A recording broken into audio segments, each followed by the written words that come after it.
सो हे hello everyone. तो आप सभी का स्वागत है एक और नए वीडियो में। और जैसे कि आप सभी को पता ही है कि एसएससी एक मिनट रुकेंगे।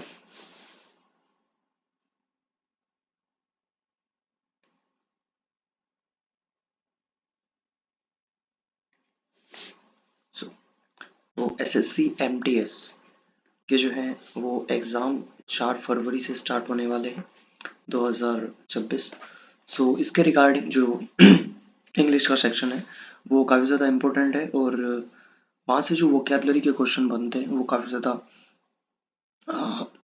वर्थ इट होते हैं और काफ़ी ज़्यादा वेटेज इनका रहता है। तो आज से हम बेसिकली एक सीरीज स्टार्ट कर रहे हैं जिसमें एसएससी एमटीएस के लिए खासकर मेन फोकस जो है एसएससी एमटीएस पर ही है और एसएससी एमटीएस के लिए मोस्ट एक्सपेक्टेड वोकेबलरी, ठीक है, उसको डिस्कस करेंगे। रोज के इस प्रैक्टिस सेट में कम से कम 20 क्वेश्चंस मैं आपके पास लेके आऊँगा, ठीक है, जिसका फुल डिटेल एनालिसिस करेंगे और साथ ही साथ मैं आपको जो एक्सपेक्टेड क्वेश्चंस हैं उनकी लिस्ट भी देता हुआ चलूँगा। सो आइए इस वीडियो को शुरू करते हैं। पहला क्वेश्चन आपके स्क्रीन पर दिया गया है कि find the most appropriate word to given words, यानी कि सिनोनिम्स बताने हैं पहले 5 क्वेश्चंस में सिनोनिम्स। सो क्वेश्चन नंबर पहला दिया गया है एंटागोनिस्ट। तो सबसे पहले देखें कि एंटागोनिस्ट का अगर मैं आपसे मतलब की बात करूं तो एंटागोनिस्ट का मतलब होता है विपक्षी, ठीक है, विपक्षी। फिर बात करते हैं अपोनेंट की, तो उसका अर्थ भी विपक्षी होता है, ठीक है। नॉन बिलीवर संदेहवादी को बोलते हैं, जिसको किसी भी वस्तु में सच्चाई नहीं दिखाई देती, विश्वास नहीं करता। ट्रबल मेकर उपद्रवी, जो कि फसाद खड़ा करता है। ट्रबल शूटर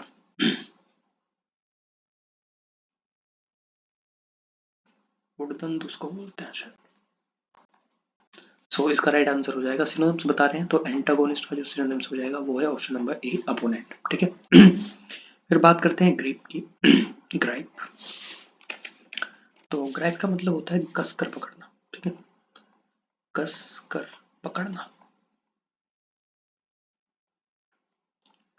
सो इसकी पनिश का आप सभी को पता है, सर पनिश का जो है दंड देना। ग्रीव का जो अर्थ होता है वो है कसकर पकड़ना और डिस्क्रिप्शन का मतलब विवरण होता है और क्योर का मतलब होता है उपचार, ठीक है। तो हमारा राइट आंसर इस बेसिस पर क्या हो जाएगा, ऑप्शन नंबर ए बी, ठीक है। चलिए बात करते हैं नेक्स्ट की। क्वेश्चन नंबर 3 देखेंगे, एनग्रोस। तो एनग्रोस का जो अर्थ होता है, हिंदी अर्थ वो भी समझ लीजिए। एनग्रोस का मतलब होता है ध्यान खींचना, ध्यान खींचना। ऑब्जर्व का अर्थ भी यही होता है, ध्यान पर खींचना। डिसमिस का अर्थ होता है किसी चीज को भंगित करना, भंग करना। ओप्रेस का अर्थ होता है अत्याचार, ठीक है। इसके अलावा एंडेंजर, एंडेंजर का मतलब खतरे में डालना, ठीक है, खतरे में डालना, किसी को खतरे में डालना, उसको क्या बोलते हैं, एंडेंजर। तो हमारा इसका जो आंसर हो जाएगा ऑप्शन नंबर ए, एब्सॉल्व हो जाएगा, ठीक है। चलिए बात करते हैं क्वेश्चन नंबर 4 की। अब्सॉल्व, अब्सॉल्व का अर्थ है दोष मुक्त, क्या, दोष मुक्त करना, दोष मुक्त करना किसी को। विदहेल्ड रोक कर रखना, पनिश दंड देना, कंज्यूम उपभोग करना और एक्यूट दोष मुक्त करना। तो इसका राइट आंसर हो जाएगा ऑप्शन नंबर डी यहाँ पर, ठीक है। बात करते हैं क्वेश्चन नंबर 5 की। एस्क्रिप्शन, एस्क्रिप्शन का अर्थ है आरोपण, ठीक है। कोर का होता है उपचार, क्योर। अकाउंट का मतलब होता है विवरण। इसके अलावा एट्रीब्यूशन, एट्रीब्यूशन का जो अर्थ है वो होता है एट्रीब्यूशन, उसका अर्थ होता है आरोपण। और डिस्क्रिप्शन का मतलब होता है क्या, विवरण करना, किसी वस्तु का विवरण देना। सो हमारा आंसर हो जाएगा ऑप्शन नंबर ए, सॉरी रियली सॉरी, इसका आंसर हो जाएगा ऑप्शन नंबर सी, एट्रीब्यूशन, आरोपण करना, ठीक है। और ये जो क्वेश्चन है बेसिकली ये पिछली बार की जो एसएससी एमटीएस है इनको आप पीवाई के तौर पर भी ले सकते हैं। एसएससी सीजीएल के मैंने कुछ क्वेश्चंस लिए हुए हैं और मोस्ट एक्सपेक्टेड है कि इसी तरीके के क्वेश्चन आपके एग्जाम में देखने को मिलेंगे, ठीक है। चलिए बात करते हैं find the opposite word to given words, यानी कि अगले वाले जो क्वेश्चन है उनमें आपको क्या बताना है बेसिकली, एंटोनिम्स बताने हैं, ठीक है, अपोजिट। सबसे पहले देखते हैं ग्रेजुअल। ग्रेजुअल का मतलब होता है, हिंदी मतलब की बात करूँ तो कर्मिक इसको बोलते हैं, यानी कि एक कर्म से कोई चीज चल रही है, कर्मिक। जेंटल, जेंटल का अर्थ होता है बहुत ही सीधा। स्लो का अर्थ क्या होता है, सभी को पता है, स्लो का अर्थ बताने की आवश्यकता तो है नहीं, धीमा। रेगुलर का अर्थ है नियमित, ठीक है।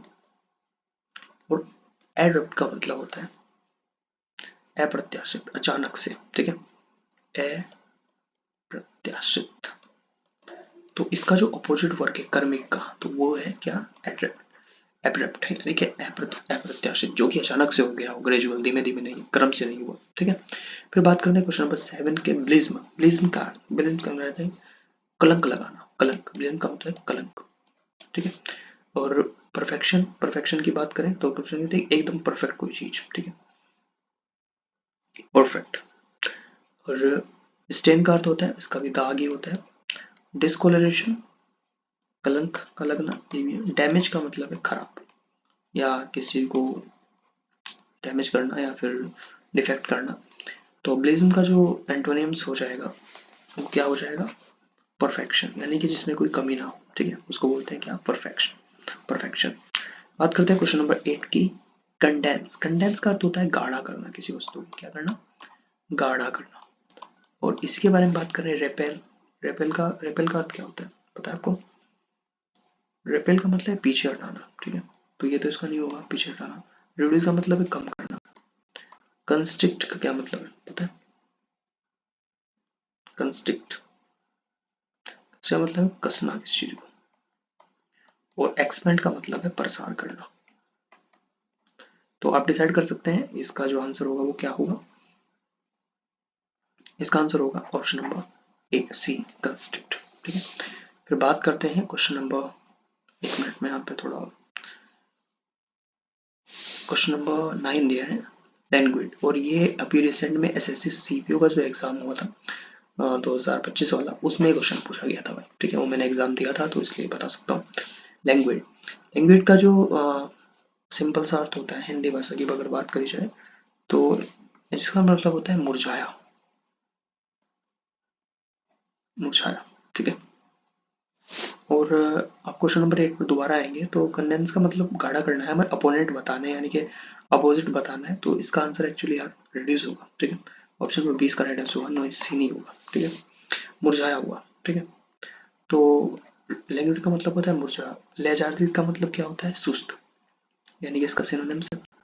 एंडोलेंट का क्या मतलब होता है, आलसी, ये भी इसका नहीं है। एनर्जेटिक का मतलब होता है चुस्त, फुर्तीला, तो इसका राइट आंसर क्या हो जाएगा, ऑप्शन नंबर सी। बात करते हैं क्वेश्चन नंबर 10 की, एंजाइटी क्या है, व्हाट इज एंजाइटी। तो एंजाइटी का मतलब भ्रमित, सर्टेनली, निश्चित, यकीन के साथ। रेडनेस, नर्वसनेस और पैनिक। हमें बताना है कि निश्चित, तो इसका आंसर होगा ऑप्शन नंबर ए, सर्टेनली। चलिए बात करते हैं नेक्स्ट स्लाइड की, और अब हम करेंगे क्या, वन वर्ड सब्स्टिट्यूशंस या फिर आइटम परचेसेस। तो इन these questions out of the four alternative choose the one of the following can be substituted for the given words। यानी कि one who work on foot, यानी कि जो पैरों पर चलता हो, तो उसको क्या बोलते हैं, पेडेस्ट्रियन, यानी कि पेडेस्ट्रियन का अर्थ क्या होता है, पैदल यात्री, ठीक है, ऑप्शन नंबर सी इसका राइट आंसर हो जाएगा। फिर बात करते हैं क्वेश्चन नंबर 12 की, an official pardon. Officially pardon का क्या अर्थ होता है, एमनेस्टी। ये थोड़ा गलत लिखा, मैं दोबारा ठीक कर देता हूँ, एमनेस्टी, ठीक है, यानी कि गवर्नमेंट की तरफ से मांगी गई माफी, एन ऑफिशियल पार्डन, ठीक है, एमनेस्टी। एमनेस्टी क्या देता है, तो एक तरीके का रोग होता है, ठीक है। रेनिप्रेस का मतलब प्रशंसा करना, ठीक है, प्रशंसा करना। बात करते हैं क्वेश्चन नंबर 13 की, what which can not be seen through, यानी कि जिसके आर पार देखा जा सकता हो, तो उसको बोलते हैं इनविजिबल, ठीक है, जिसको ना देखा जा सकता हो, तो अदेखनीय या ट्रांसपेरेंट, आर पार देखे जा सकता है, जिसके मैजिकल, जादुई, और एपिक का मतलब अस्पष्ट, ठीक है। चलिए बात करते हैं क्वेश्चन नंबर 14 की, विलिंग टू बी गाइडेड और control. Willing to be guided, किसी को कंट्रोल और गाइड करने की जो इच्छा है, विलिंग, इच्छाएं, तो इसका अर्थ है एमेनेबल, कंट्रोल करने वाला, यानी कि एनेमी। ऑप्शन नंबर क्या, सी राइट आंसर होगा। ठीक है, क्वेश्चन नंबर 15 देखेंगे। People who enjoy social company, तो उनको बोलते हैं ग्रेडियस। ठीक है, या फिर सोशल भी आपको उनको बोल सकते हैं, social, social level, social lover ऐसे बोल सकते हैं, लेकिन ग्रीगेरियस इसका राइट आंसर होगा। People who enjoy social company, जो कि इस लोगों में रहना पसंद करते हैं। ठीक है, फिर आज के नेक्स्ट सेशन की ओर बढ़ते हैं। Section select the correct item process, तो आपको करेक्ट चार्टना है। To make amend, to make amend, किसी गलती को सुधारने की जो प्रवृत्ति है इसको बोलते हैं to make amends, to correct a mistake. Option number A right answer होगा। फिर बात करते हैं come to light. Come to light का अर्थ होता है कि बीन रिवील्ड, यानी कि टू नो वन। इसका आंसर होता है टू KNOWN, नो वन, जानना, पहचानना, तो प्रकाशित होना कोई, तो revealed, been revealed. Question number 18, beat a retreat. Beat का मतलब है बाल बाल बचना। ठीक है, ये नैरो एस्केप भी इसका होगा, ANAROW, नैरो एस्केप। ठीक है, ये भी रन अवे एक्चुअली। ठीक है, राइट आंसर हो जाएगा। बात करते हैं question number 19, elbow room. Elbow room का मतलब होता है कि अपने काम के लिए उसे सही जगह मतलब जो स्पेस चाहता है उसको स्पेस दिया जाए, तो freedom to do what do ones want, जो एक चाहता है उसको अपनी फ्रीडम दी जाए। ठीक है, option number B right answer होगा। और बढ़ते हैं आज के लास्ट क्वेश्चन की ओर। Question number 20, ins and outs. Ins and outs मतलब complete details, and outs complete details. Option पे राइट आंसर होगा। तो ये थे 20 क्वेश्चंस जिसमें हमने बेसिकली ये जो क्वेश्चंस मैं कराऊंगा इसमें अगले 14-15 दिनों में या 10-15 दिनों में मोस्ट एक्सपेक्टेड, और आप यकीन मानिए कि ऐसे ही क्वेश्चन आपको एग्जाम के अंदर देखने को मिलेंगे। तो आज से आप इस सीरीज को फॉलो करना स्टार्ट कर दीजिए, और ऐसे वीडियो के लिए आप फॉलो कर सकते हैं। Thank you very much for watching this video. Thank you very much, thank you.